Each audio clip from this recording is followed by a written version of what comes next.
Ang aming haligi ng tahanan. Naka 2 years na pala tayong lumaban dito, tay.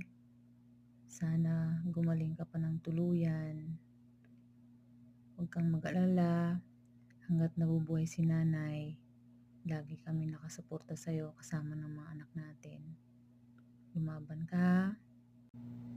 At huwag kang mawala ng pag-asa kasi alam mo, ikaw lang din yung pinaghuhugutan ko ng lakas dito sa ibang bansa. Tsaka yung mga anak natin. Kaya laban lang tayo, huwag tayong sumuko. Bagkus tumibay pa tayo lalo sa ating pinagsamahan. Magpagaling ka pa, tay. Mahal na mahal ka ni nanay, sobra. I love you.